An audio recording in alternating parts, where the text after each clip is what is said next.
Hi guys, welcome back to the country.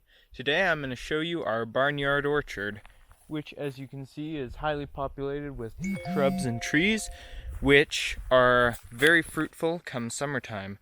And I'm going to run you through that right now. So let's get started.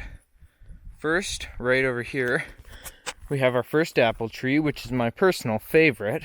It's the September Ruby, which produces these lovely little kind of reddish green apples, and they're really sweet, and they produce a pretty good amount, even though they're a pretty small tree for now, though they will get big. But plenty of apples on this one.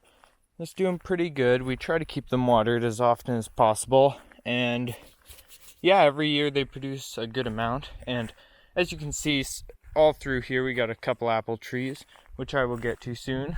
But first, over here we got some currant shrubs, and on here, yeah, this is one variety of currant. It produces this nice little purple berry, and they're very nice. And yeah, there's a lot of wild currants around here, and they do well here, so we like to grow them, and they're kind of a nice bush to have.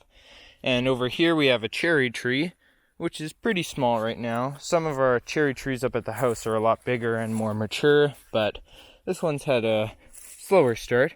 And as you can see down here, we haven't really clipped these, so the plan is that all these small little branches are going to come up and it's going to grow into a big, nice cherry shrub, as opposed to a taller tree. So that should be good, and it'll probably be more sustainable for this location. And over here we have some red currants, which are also my favorite of the currants. They're really sweet and kind of juicy, and they produce, as you can see, a ton of fruit. Under here, they're just filled with berries, and they're delicious. So over here we got another currant. I think we got a couple varieties of them all through here, but the reds are my favorite. Now over here we have a big pear tree, which as you can see is thriving. But the one problem is that there's no fruit on here. And the reason for this is that it hasn't really had anything to cross-pollinate with, because there are no other pear trees around. So for it to produce fruit, it needs to pollinate with other trees. So we'll see. Maybe we'll get some pear pollen or something.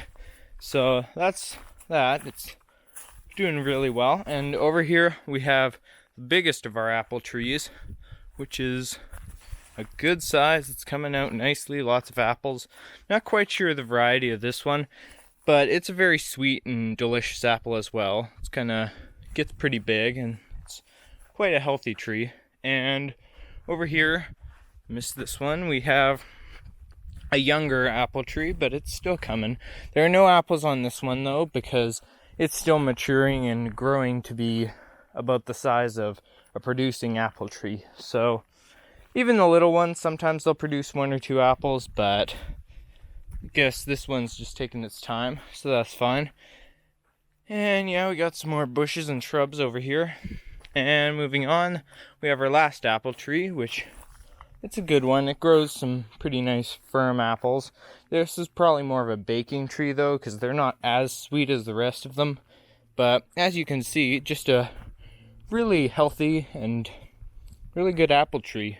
You can see one right here. It's kind of a beautiful color, very healthy. And over here we have our hasket bushes, which are some of our favorite. It's kind of an interesting berry. Let me see if I can find one. The hasket season has kind of come to a close, but we might still have a few here.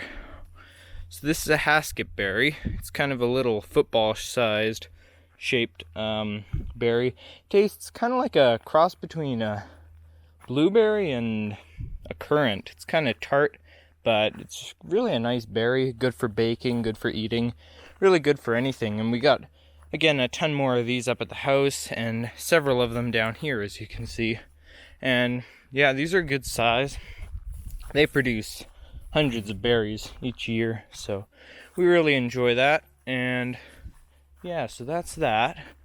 So moving on, we have our cranberry bushes, which are another latecomer. So as you can see, they've still got lots of berries on them coming along, and when they're ripe they should be bright red and coming into a bit of a tender stage, so that'll be good. Over here we have, I think this is a chestnut or a hazelnut, and it's kind of a nice bush. We don't really grow these for the nuts.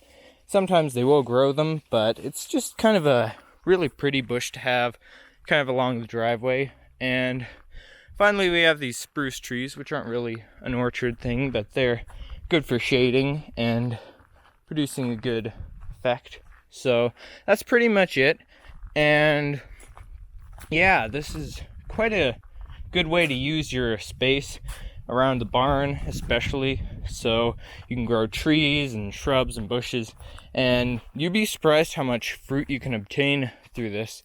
And it's just really wonderful to have your own food that you're growing and that you're producing yourself. So I really like that, and that's pretty much it for our barn orchard.